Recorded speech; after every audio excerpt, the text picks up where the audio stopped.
Bismillahirrahmanirrahim. Alhamdulillahirabbil alamin. Allahumma salli wa sallim ala nabiyyina Muhammad wa ala alihi wa sahbihi ajma'in. Rabbi shrah li sadri wa yassir li amri wa hlul 'uqdatam min lisani yafqahu qawli. Allahumma arinal haqqa haqqan warzuqna ittiba'. Ya Allah, tunjukkanlah kami yang benar itu telah benar dan permudahkanlah bagi kami untuk mengikut kebenaran tersebut. Wa arinal batila batilan warzuqna ijtinabah. Ya Allah, tunjukkanlah kami yang batil itu adalah batil dan permudahkanlah bagi kami untuk menjauhkan diri daripada kebatilan tersebut. Wahdina limakhtalifa fihi minal haqqi bi'idnik. Bila kami petunjuk dalam isu-isu yang diperselisihkan dengan izinmu, innaka tahdi man tasha' ila siratim mustaqim. Sungguhnya engkau lah memberikan petunjuk kepada siapa yang kau inginkan ke jalan yang lurus. Na'udzu bikalimatillahi tammah min kulli syaitanin waham wa min kulli ainin lam. Muslimin muslimat dirahmati Allah, pertama-tama terimalah salam ukhuwah daripada saya. Assalamualaikum warahmatullahi wabarakatuh. Selamat datang saya ucapkan kepada semua ke dalam sesi kita pada malam ini. Malam ini merupakan sesi kita yang ke-33 dalam kita mengupaskan kitab Q&A Fiqh Perubatan karangan Dr. Muhammad Rafiqi. Malam ini kita masih lagi berada pada bab yang ke-7 daripada kitab ini, dan bab yang ke-7 daripada kitab ini membahaskan isu-isu fiqh yang ada kaitan dengan puasa yang berkait rapat dengan golongan pesakit. Itu merupakan tumpuan daripada bab yang ke-7. Sebelum saya mulakan pada malam ini, mari kita sedikit ulang kaji sedikit apakah perkara-perkara penting yang telah kita kongsikan pada sesi minggu lalu. Pada sesi minggu lalu kita kongsikan 4 perkara ini, iaitu apakah perkara-perkara yang membatalkan puasa. Perbincangan para ulama silam tentang perkara-perkara yang membatalkan puasa, seperti makan minum, seperti darah haid dan sebagainya yang telah kita bahaskan pada sesi minggu lalu. Kemudian yang kedua adalah tentang maksud daripada rongga. Apakah yang dimaksudkan dengan rongga, yang mana kalau benda sesuatu itu masuk ke dalam rongga membatalkan puasa. Ada sebahagian ulama yang meluaskan skop maksud rongga, manakala sebahagian di kalangan ulama mereka menyempitkan, tidak meluaskan maksud rongga ini. Pada sesi minggu lalu juga kita membahaskan tentang keadaan yang membolehkan golongan pesakit tidak berpuasa, dan yang terakhir sekali yang kita bahaskan adalah keadaan yang membolehkan sesiapa yang berpuasa untuk berbuka. Itu merupakan 4 topik yang telah kita sentuh pada sesi lalu. Pada malam ini insya-Allah taala kita nak beralih kepada satu perbincangan, dan perbincangan ini adalah perbincangan yang panjang. Saya boleh jangkakan yang dia akan mengambil beberapa sesi pertemuan untuk kita sama-sama memahami perbincangan ini. Dan perbincangan ini adalah berkaitan pendirian Majma' Fiqh Al-Islami, berkaitan perkara-perkara yang membatalkan puasa dalam bidang perubatan.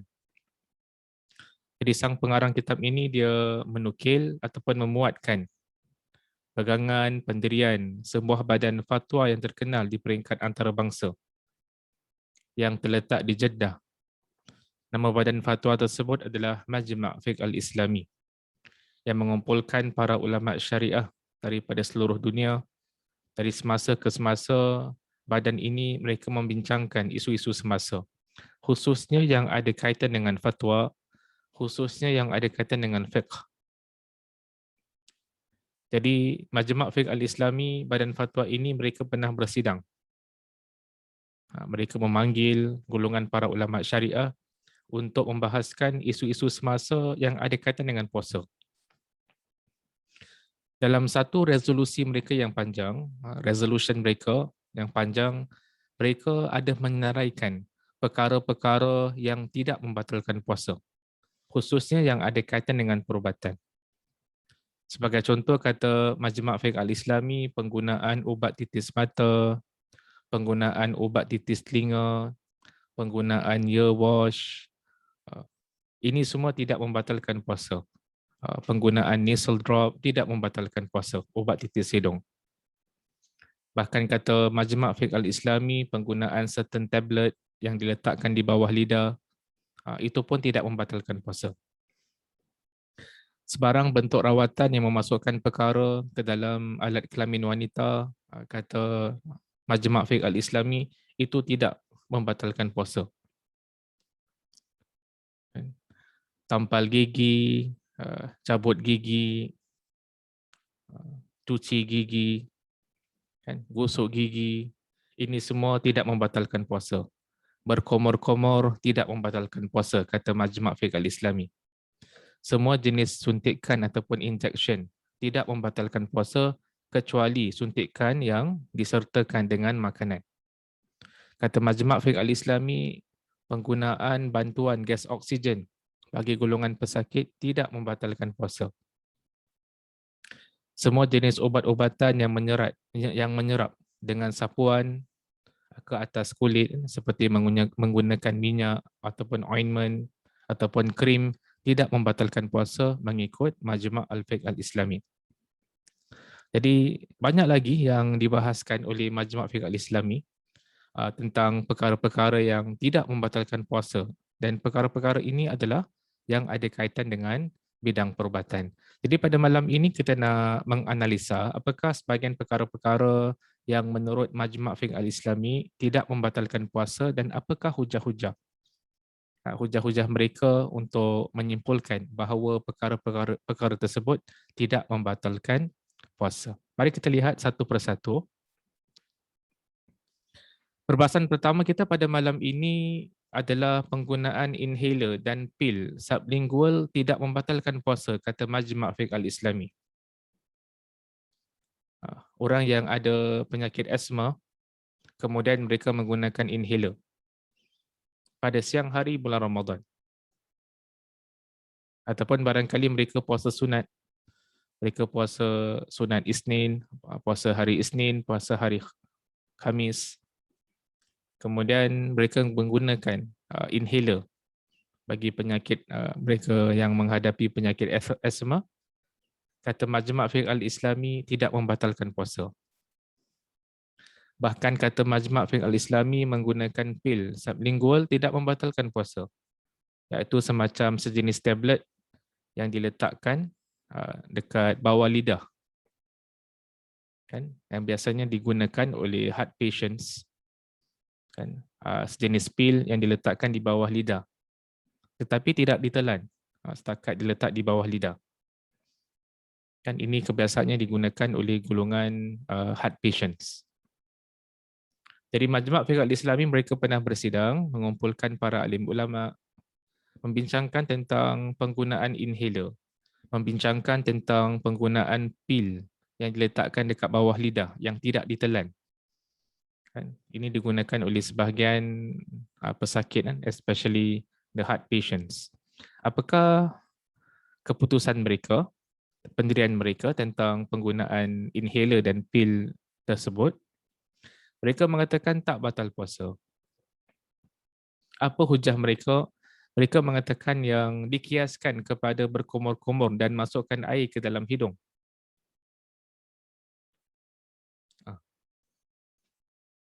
Itu hujah pertama mereka. Kita kalau berkumur-kumur, masukkan air ke dalam mulut, kan? Berkumur-kumur, kemudian kita buang air itu daripada mulut kita. Pasti ada air sedikit, kan? Air sedikit yang masih terperangkap dalam mulut kita.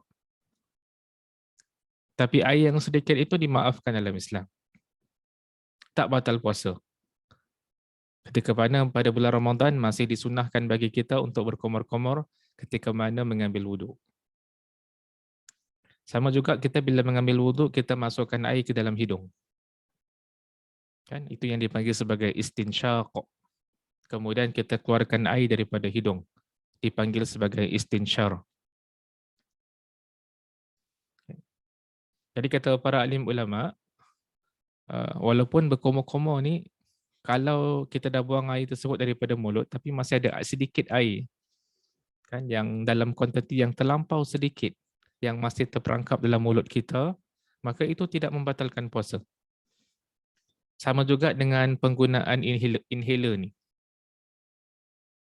Kan? Kata sebahagian di kalangan para ulama, bahan yang terdapat dalam inhaler yang masuk ke dalam kerongkong dan seterusnya ke dalam perut adalah terlalu sedikit.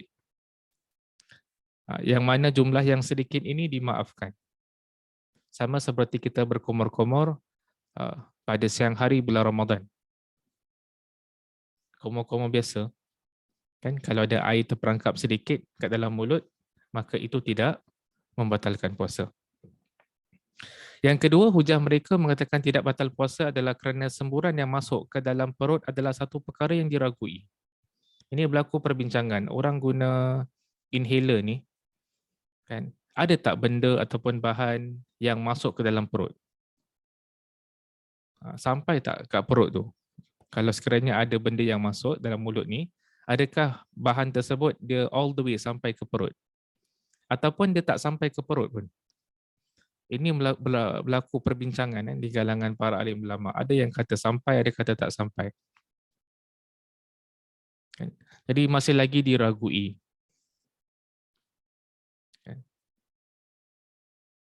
Jadi kata para alim ulama, oleh kerana dia masih lagi diragui, maka mereka berpegang dengan pandangan mengatakan tidak membatalkan puasa. Dan hujah mereka yang terkuat adalah yang ketiga sebenarnya, iaitu semburan tidak sama dengan makanan dan minuman. Orang guna obat asma ni ataupun inhaler, dia tak disamakan dengan makanan, dia bukan minuman. Kita belajar dalam fiqh puasa, yang membatalkan puasa adalah bila kita makan, bila kita minum. Tetapi obat inhaler ni, penggunaan inhaler ini dia tidak termasuk dalam kategori makanan, dia tidak termasuk dalam kategori minuman. Oleh kerana dia tidak termasuk dalam kategori makanan ataupun minuman, maka ia tidak membatalkan puasa. Kata Majma' Fiqh Al-Islami, iaitu International Islamic Fiqh Academy. Itu merupakan sebahagian di kalangan hujah-hujah mereka. Perbahasan yang kedua yang juga dibahaskan oleh Majma' Fiqh Al-Islami, badan fatwa yang disegani ini, mereka menggunakan endoskopi, biopsi, tampal gigi, cabut gigi, cuci gigi, tak batal puasa. Selagi mana tak makan ubat.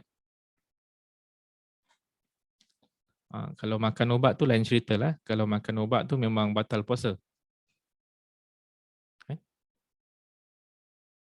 Tapi kalau orang tu tampal gigi, dia cabut gigi, dia cuci gigi, dia tidak melibatkan orang tersebut makan sesuatu, dia tidak melibatkan seseorang itu minum sesuatu, maka itu tidak membatalkan puasa. Endoskopi pun tidak membatalkan puasa. Kan, yang mana adalah satu prosedur kamera diletakkan ke dalam mulut, kan, untuk memeriksa bahagian perut ataupun bahagian intestin. Kan, endoskopi. Kata Majma' Fiqh Islami, endoskopi pun tidak membatalkan puasa. Kan, ataupun biopsi tidak membatalkan puasa kata mereka. Kan, satu proses yang melibatkan extraction of cells and tissues tidak membatalkan puasa. Kata Majma' Fiqh Al-Islami. Kenapa tak batal puasa? Kesimpulannya adalah Allah Subhanahu Wa Taala menjadikan makanan dan minuman sebagai perkara yang membatalkan puasa. Kan kita dah kongsi pada minggu lepas apakah perkara-perkara yang membatalkan puasa. Antaranya makan, minum, antaranya hubungan sebadan antara suami isteri. Bagi wanita kalau mengalami darah haid, batal puasa. Muntah secara sengaja, menurut sebagian ulama batal puasa. Tetapi perkara-perkara yang disebutkan tadi, seperti cabut gigi, tampal gigi, cuci gigi, penggunaan endoskop kan ataupun biopsi, dia tidak termasuk dalam kategori yang kita bahaskan minggu lepas. Dia tidak termasuk dalam kategori makanan. Dia tidak termasuk dalam kategori minuman. Dia tidak termasuk dalam kategori hubungan sebadan antara suami isteri. Dia tidak termasuk dalam kategori darah haid ataupun nifas. Dia tidak termasuk dalam kategori muntah secara sengaja. Dia tidak termasuk dalam perkara-perkara tersebut. Oleh kerana dia tidak termasuk dalam perkara-perkara tersebut, maka dia tidak membatalkan puasa. Kalaupunlah seorang pesakit itu dimasukkan hospital pada siang hari bulan Ramadan, kemudian dimasukkan alat-alat perubatan yang tertentu, menerusi mulut. Kan kata para ulama itu tidak membatalkan puasa kerana itu bukan makanan. Alat yang dimasukkan ke dalam badan seseorang tu dia bukan makanan. Dia adalah alat perubatan. Yang batal adalah bila kita makan ataupun kita minum. Jadi kata hujah tak batal ni adalah kerana makanan dan minuman memberi kekuatan kepada badan dan bukan masuk ke dalam rongga semata-mata. Ini kita dah bahaskan pada minggu lepas perbincangan para ulama tentang rongga ni. Ada sebahagian ulama silam mereka meluaskan tentang maksud rongga. Tapi ada sebahagian ulama yang menyempitkan maksud rongga ni. Ada sebahagian ulama mengatakan rongga yang dimaksudkan adalah perut. Manakala sebahagian di kalangan ulama mereka meluaskan skop tentang maksud rongga. Adapun pendirian Majma' Fiqh Al-Islami, mereka mengatakan perkara-perkara yang disebutkan tadi seperti cabut gigi, tampal gigi, cuci gigi, endoskopi, biopsi, selagi mana tidak melibatkan memasukkan makanan ataupun minuman ke dalam badan, maka selagi itulah tidak batal puasa. Tapi kalau orang tu dah cabut gigi, kemudian dia makan ubat, batal puasa dia. Batal puasa bukan kerana cabut gigi, batal puasa kerana makan ubat. Adalah dua perbahasan yang berbeza. Adapun kalau cabut gigi tapi tak makan ubat selepas itu, tidak batal puasa. Cuci gigi, pergi dentist, kemudian tak makan ubat, tidak batal puasa. Tampal gigi, kemudian tak makan ubat, tak minum ubat, tak batal puasa. Itu merupakan pendirian Majma' Al-Fiqh Al-Islami. Perbahasan yang ketiga adalah tentang nasal drop. Ubat titis hidung. Adakah dengan menggunakan ubat titis hidung membatalkan puasa ataupun tidak? Kalau kita ikut perbincangan para ulama, kita akan dapati dalam isu ini ada dua pandangan di kalangan ulama semasa. Sebahagian ulama semasa mengatakan yang batal puasa, manakala sebahagian yang lain mengatakan tidak batal puasa. Adapun pendirian Majma' Fiqh Al-Islami, International Islamic Fiqh Academy, mereka mengatakan penggunaan nasal drop tak batal puasa. Apa hujah mereka? Mereka mengatakan obat yang digunakan tidak mengandungi bahan makanan sama ada daripada sudut bahasa ataupun adat. Nasal drop, ubat titis hidung ni, dia bukan makanan, dia bukan minuman.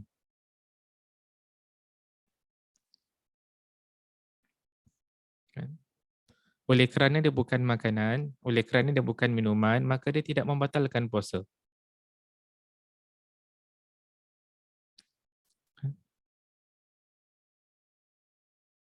Itu merupakan pendirian Majma' Fiqh Al-Islami.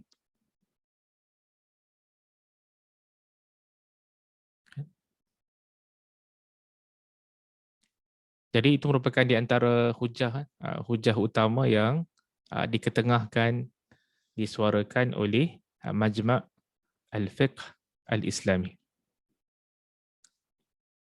Perbahasan yang keempat yang dibincangkan oleh Majma' Fiqh Al-Islami adalah tentang penggunaan gas oksigen.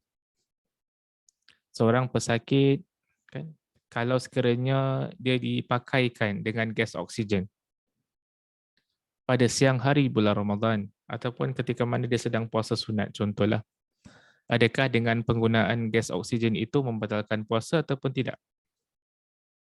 Ini juga dibincangkan oleh Majma' Al-Fiqh Al-Islami. Apakah keputusan mereka? Mereka mengatakan pesakit-pesakit yang gunakan gas oksigen tak batal puasa. Selagi mana orang tersebut tak makan, selagi mana orang tersebut tak minum, maka tak batal puasa. Kalau setakat dengan hanya sekadar menggunakan gas oksigen, tak batal puasa. Apa hujah utama mereka? Mereka mengatakan kerana kedudukannya sama dengan seseorang yang bernafas melalui udara secara normal. Kita ni bernafas tak batal puasa. Kalau bernafas pun batal puasa, ini satu masyakkah, satu kesusahan, menyusahkan. Sedangkan dalam Islam, Allah Subhanahu Wa Taala menurunkan agama Islam adalah untuk mempermudahkan dan bukan untuk menyulitkan. Dan Nabi SAW pun diutus, dan Nabi sering berpesan kepada para sahabat agar mempermudahkan, jangan menyulitkan. Yassiru wa la tu'assiru, wa basyiru wa la tunaffiru. Permudahkanlah, jangan menyulitkan. Berilah khabar gembira, jangan buat manusia lari daripada agama Allah. Dengan bernafas, tak batal puasa. Sama juga dengan penggunaan gas oksigen, yang mana tujuannya untuk bernafas. Penggunaan gas oksigen tidak membatalkan puasa. Tapi kalau keadaan orang tersebut dah teruk dah, doktor sarankan dia makan sesuatu ataupun minum sesuatu, batal puasa dia. Batal puasa bukan kerana gunakan gas oksigen. Batal puasa kerana makan ataupun minum. Jadi kita perlu bezakan yang mana satu kita sedang bincangkan. Kalau setakat menggunakan bantuan gas oksigen bagi para pesakit, tak batal puasa. Tapi kalau dia dah melibatkan memakan obat-obatan yang tertentu, minum obat-obatan yang tertentu, maka itu membatalkan puasa. Itu merupakan keputusan ataupun pendirian Majma' Al-Fiqh Al-Islami. Perbahasan yang kelima yang kita nak kongsi dengan antum yang turut disuarakan oleh Majma' Fiqh Al-Islami, International Islamic Fiqh Academy, mereka membahaskan tentang anesthesia, tentang acupuncture. Adakah anesthesia ataupun acupuncture ini membatalkan puasa ataupun tidak? Apakah pendirian mereka?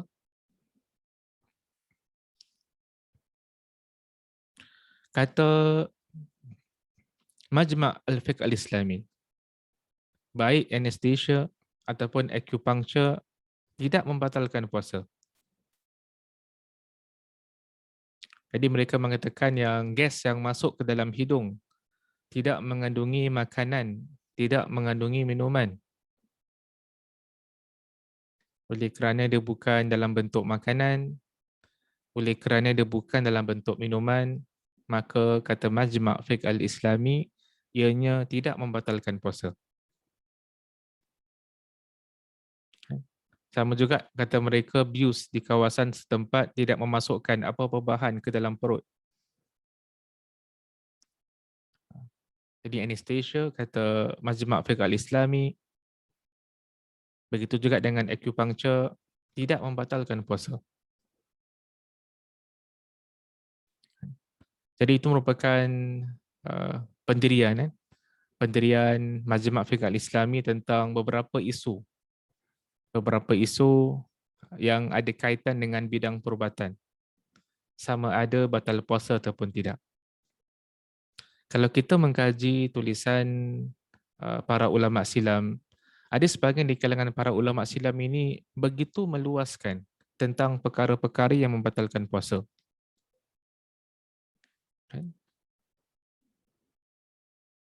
Sampai kadang-kadang kelihatan seolah-olah macam puasa ni susah sangat.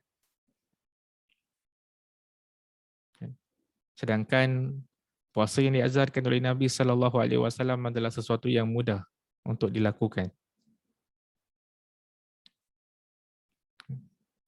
Itulah beberapa perkara-perkara penting yang dibahaskan oleh Majma' Al-Fiqh Al-Islami. Jadi sebagai kesimpulan untuk sesi pada hari ini kita kongsi dengan antum beberapa pendirian pendapat Majma' Fiqh Al-Islami tentang isu-isu perubatan sama ada dia batal puasa ataupun tidak. Ini merupakan di antara yang penting yang kita bahaskan pada malam ini. Jadi kata Majma' Fiqh Al-Islami, penggunaan inhaler tak batal puasa. Penggunaan pil sublingual yang diletakkan dekat bawah lidah, tidak ditelan, yang kebiasaannya digunakan oleh pesakit-pesakit heart patients, kata Majma' Fiqh Al-Islami tak batal puasa. Endoskopi, biopsi, tampal gigi, cabut gigi, cuci gigi, tak batal puasa selagi mana tak melibatkan makan sesuatu, selagi mana tidak melibatkan minum sesuatu. Itu juga merupakan pendirian Majma' Fiqh Al-Islami. Nasal drop ataupun obat titis hidung, kata Majma' Fiqh Al-Islami tak batal puasa. Nasal drop ni bukan makanan, dia bukan minuman. Oleh itu, ia tidak membatalkan puasa. Penggunaan gas oksigen bagi golongan para pesakit pada siang hari bulan Ramadan tidak batal puasa. Melainkan kalau pesakit tersebut dia makan sesuatu selepas itu. Ataupun dia minum sesuatu selepas itu membatalkan puasa. Bukan kerana penggunaan gas oksigen, tapi adalah kerana makan ataupun minum sesuatu. Anesthesia, acupuncture, kata Majma' Fiqh Al-Islami, ini juga tidak membatalkan puasa. Ini merupakan di antara sebahagian perkara yang kita nak kongsi dengan antum terlebih dahulu pada sesi hari ini. InsyaAllah pada sesi-sesi yang akan datang kita akan kongsi lagi perkara-perkara semasa yang dibahaskan oleh Majma' Fiqh Al-Islami. Kan? Kalau orang tanya, Ustaz, kalau dimasukkan tiub ke dalam saluran kencing atas tujuan perubatan, adakah itu batal puasa ataupun tidak? Ini juga dibahaskan oleh Majma' Fiqh Al-Islami. Orang tanya tentang suntikan, adakah dengan mengambil injection membatalkan puasa ataupun tidak? Penggunaan ointment, krim kan ke atas kulit, sama ada batal puasa ataupun tidak.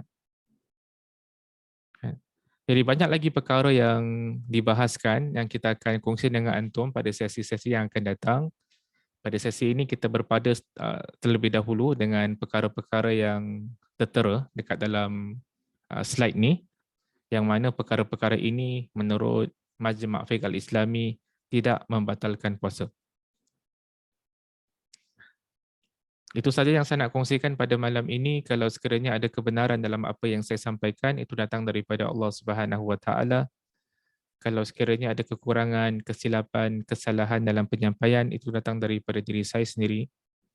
Kita tutup dengan tasbih kafarah. Subhanakallahumma wa bihamdika asyhadu an la ilaha illa anta astaghfiruka wa atubu ilaik. Sekian. Assalamualaikum warahmatullahi wabarakatuh.